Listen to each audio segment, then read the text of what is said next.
think this is still like a live engine shop. They probably still repair stuff here.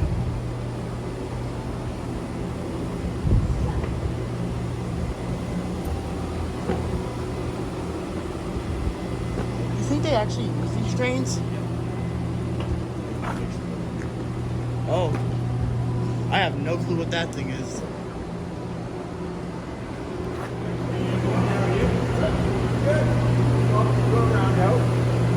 We are a fully operational roundhouse, meaning that basically we do everything a roundhouse would have been doing in a period roughly from 1900 up to the mid-1900s. We are servicing, we are inspecting, we are maintaining small repair, large repair on all of our stock that we use for our railroad. That stock consists of 3 steam locomotives, numbers on the number 3 right in front of me, and number 1 down there. The one you walk by on quite a bit, and I remember the planet is there, for the labor, it's all over the path. It was built with an express passenger locomotive. You then pull the passenger cars back as far as 1902. And going to Chicago at 70 miles an hour. And it weighed 100 tons. That size, that weight, that speed is just something we won't operate very capability. So we have that one set up in the back. Has an opportunity to display it and get up close. I don't know if we have the opportunity to go around behind it, but down the far side, we can also go and meet that one. Everything else we see is operational. We use to help support our locality, help support our locality. Any company that have marketing, we have marketing as well. I probably ran along in it. It's not here. But we have marketing that also not yet.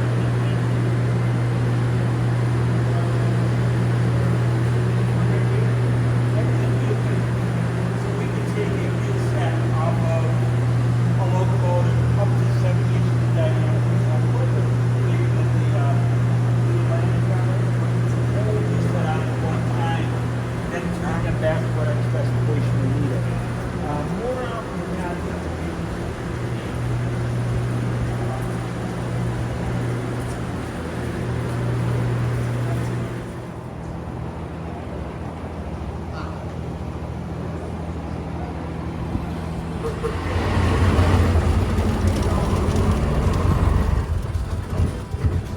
Thank you for riding. If you have any questions, ask away.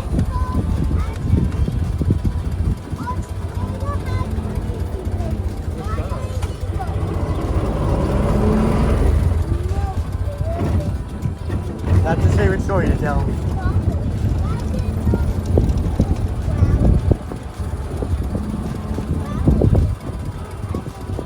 Here's one of our conductors.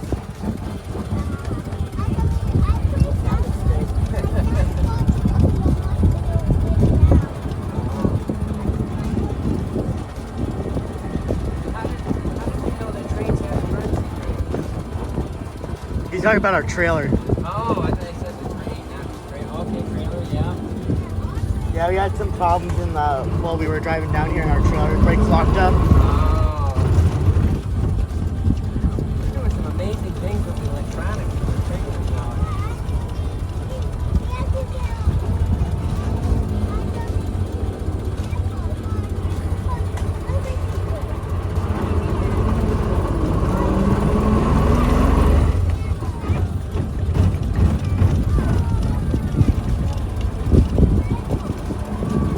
My wife wants to get an old, like, antique kind of trailer.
along the river was Laboratory, then Edison's house, Edison's guest house, and then Henry Ford's house.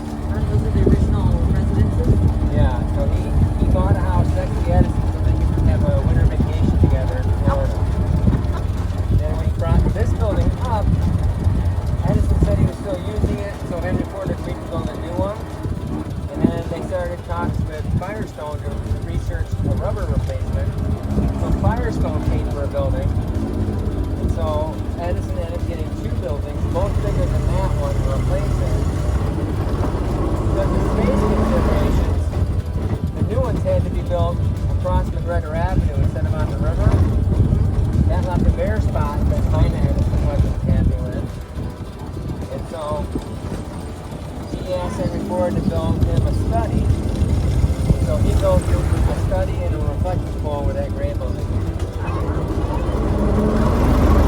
That is a very cool one too. That's 1913.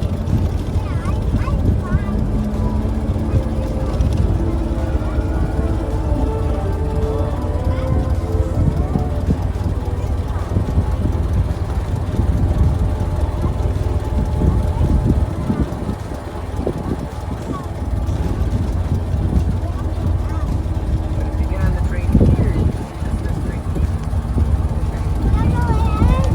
Right up to those people are taking on. Very cool. May not be as close to the dock as the one at the front, but it's worth walking over here and seeing it. Yeah. And you can see the roundhouse on the way.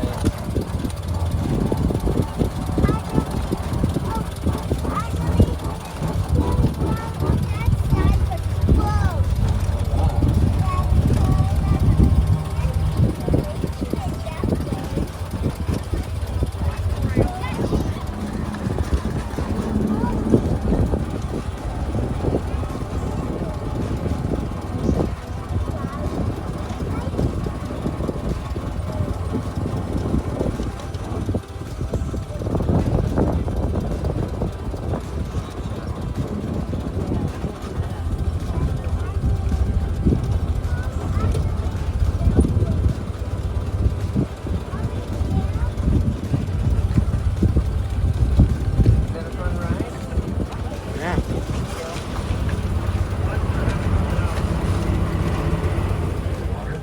And finally, if you do have little ones with you, we do ask that the adults please sit at the end of the row. If that's not practical, please make sure the kids are held or easily within your reach. Thank you.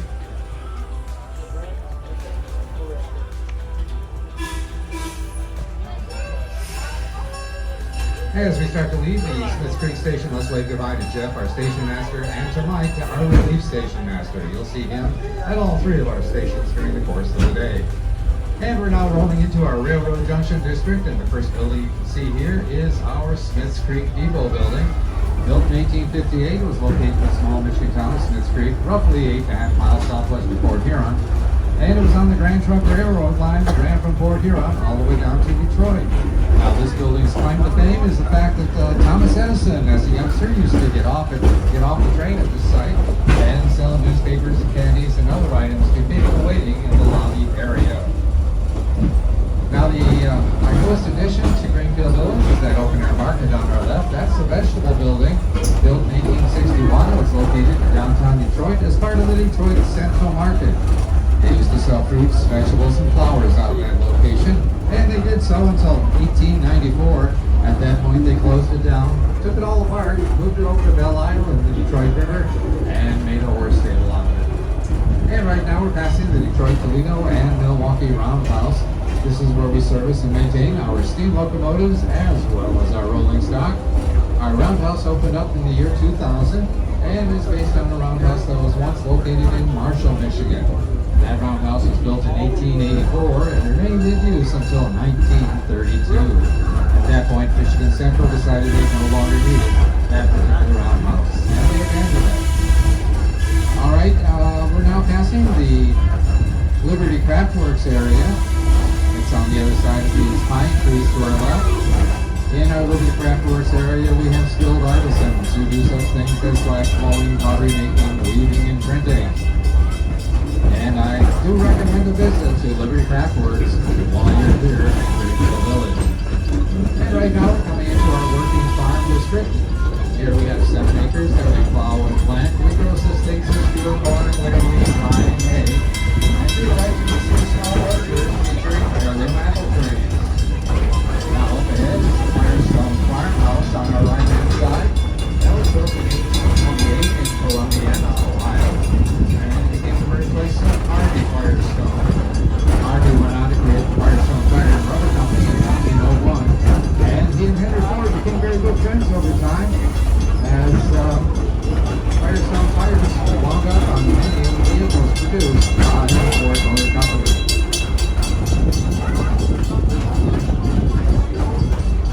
And we're now coming up to our Firestone station. This is by the main entrance to Greenfield Village. And we'll be stopping here for 8 minutes. You'll be able to exit the train on the right-hand side. But I do ask that you please remain seated until the engineer stops the train and blows the whistle.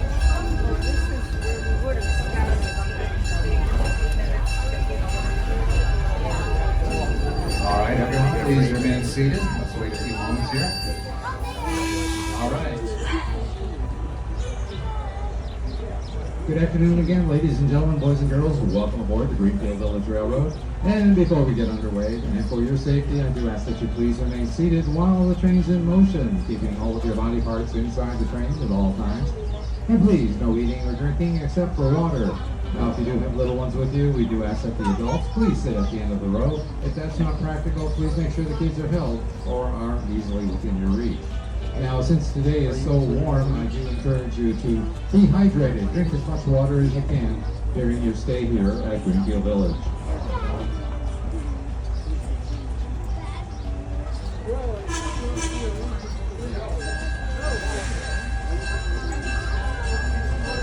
And as we leave the Firestone station, let's wave goodbye to our station masters. That would be Tom and Josh. Thank you, gentlemen. And we're now beginning a 30-minute trip around the inside perimeter of Greenfield Village. We will be making 2 stops along the way, one at our Susquehanna station, which is where we're heading to right now, and then we'll be stopping at Swiss Creek before we return here to Firestone Station. Greenfield Village was dedicated on October 21 of 1929. And we have about 80 acres of land here in the village, and nearly 100 buildings are here as well. And we have presenters in many of these buildings who tell you about the buildings and about the people who have either lived or worked in these buildings. Now, Greenfield Village is divided into 7 historic districts, and we're entering the first district right now. This is the Henry Ford Model 3 district, and the white farmhouse up ahead is the birthplace of Henry Ford. He was born in one of the upstairs bedrooms on July 30th of 1863. Now, Henry was the oldest of 6 children, and while he was born on a farm and raised on the farm, he did not enjoy farm work. In fact, at the age of 16, he left the farm so he could work in the machine shops of Detroit. Now, as you pass the farmhouse, you can see down Main Street. On Main Street, we have such buildings as the Wright Brothers Cycle Shop, the Wright Brothers Home. Across the street from that is a representation of the Grand Avenue Ford Motor Company building. Behind that's a loading dock where you can picture on one of our Model Ts. And we're now going to the Thomas Edison Wood District. And you can see a statue of Thomas Edison on the left-hand side. He is seated there, and he's probably thinking about his next invention. Now, many of his inventions were actually developed in this large gray building on the left. This is the Menlo Park Laboratory, and this is where Edison developed the incandescent bulb and the phonograph, among other things. In fact, during his lifetime, Edison accumulated 1,093 U.S. patents for his inventions. Now, many people also consider this Menlo Park complex to be the first research and development facility in the United States, if not the world. Now up ahead, that mustard-colored building on our left is the Sarah George Boarding House. That's where many of Edison's very trained employees would stay. It's also one of the first residences in the world to be wired with electric lights. Next door to the boarding house is the Fort Myers Laboratory, a small gray building, and that's where Edison continues to do research and development while living in Florida. In fact, the building is located right next to his future home. And right now, coming to the Fortress and Marlowe's district.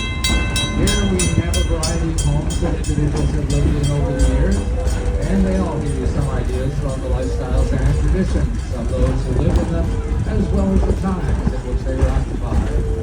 And we're passing near the Ackles Covered Bridge, built in 1832.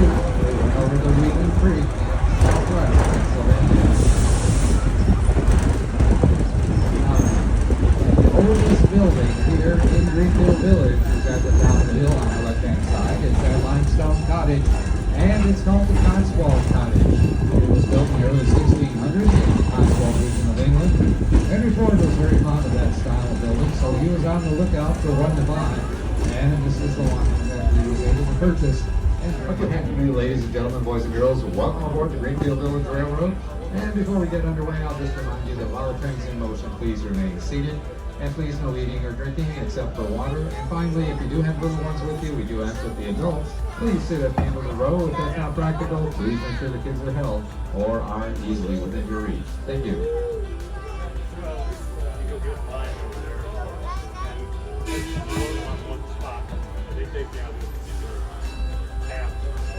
And as we leave the Susquehanna station, let's wave goodbye to Pat.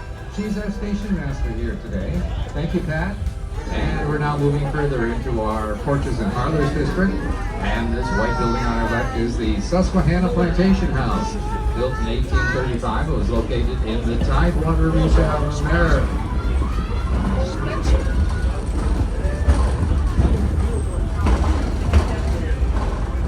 Now the plantation grew wheat, corn, and tobacco, and it also had 65 enslaved individuals who worked the plantation. Now the reddish-colored building is a Thundergood family home. It's the oldest American-made home in the village. Built in 1640 in South Sudbury, Massachusetts. And here's the Ferris windmill, the oldest windmill in the U.S., built in the mid-1600s on the north shore of Cape Cod. And there's the Daggett Farmhouse. This was built in 1754 in Coventry, Connecticut. It's an example of rural living in colonial America. And we have some presenters in the building to tell you more about what life was like in those colonial days.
This was happening during World War II.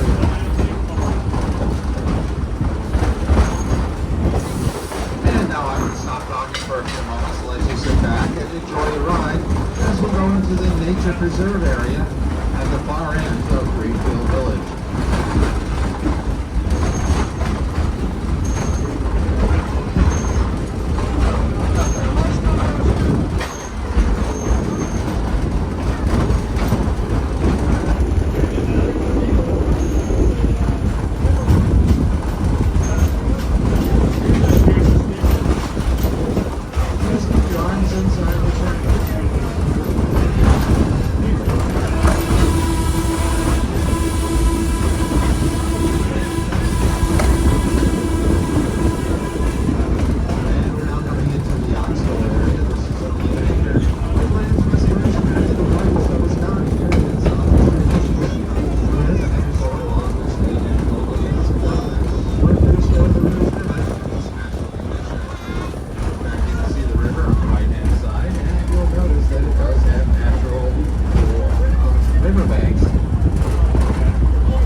play according to rules written back in 1867. And those rules will tell you for one thing that a fielder cannot wear a baseball glove. He's got to catch the ball with his bare hands. Now, when we were up there by Menlo Park, you might have seen a fenced-in area across from the laboratory. And that is the future site of the Jackson House from Selma, Alabama. The Jackson family home was a haven and strategic planning place for Dr. Martin Luther King during the civil rights protest of 1965 in Selma. These historic activities will lead directly to the signing of the Voting Freedom Act in 1965. And we're now coming up to the Henry Ford Academy. This is a public charter school that's open to students who live in Wayne County, Michigan. We have about 500 students who attend the academy in grades 9 through 12. Ninth graders have their classes at the Henry Ford Museum of American Innovation. 10th, 11th, and 12th graders have their classes in this area. Now, the school does follow the philosophy of Henry Ford, and that is you learn by doing. And the students work on projects throughout their academic careers. And right now we're passing around a unique set of classrooms. These are railroad Pullman cars, and they've been converted into classrooms for use by our seniors. And as we pass the classrooms, you'll see the Swanee Lagoon to our left, the catch basin for water overflow in the village.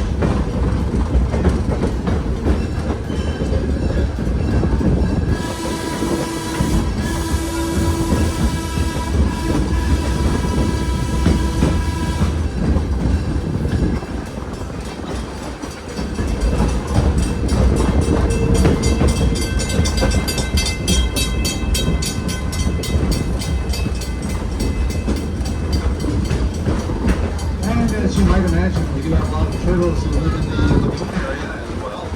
And there's one turtle in particular that I would like to mention. He's a snapping turtle. And he's a big one. He's as large as a garbage can lid. And we fondly call him Godzilla. And as we pass the lagoon, you'll see the Martin Mary Chapel at the top of the hill. On the left, this is a non-denomination chapel that's often used for weddings. Henry Ford had the chapel built in 1929, and he was named it after his mother, Mary Ford, and his mother-in-law, Martha Ryan. And right now we're passing the Taste of History. This is a cafeteria-style restaurant. It's open from 9:30 until 5, and it's open from 11 to 3 to serve lunch. Now the large white building on our left is the Eagle Tavern, and also serves a lunch between 11 and 3. And originally the Eagle Tavern was called the Clinton Inn, as it was located in Clinton, Michigan, about 50 miles west of us, and was on the stagecoach route that ran from Detroit to Chicago.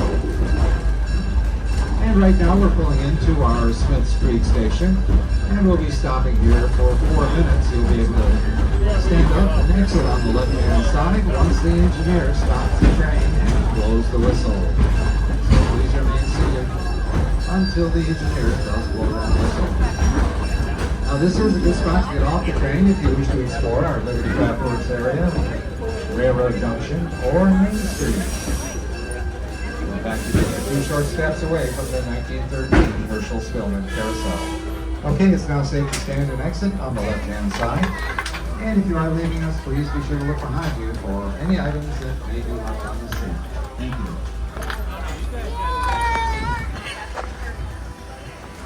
Oh.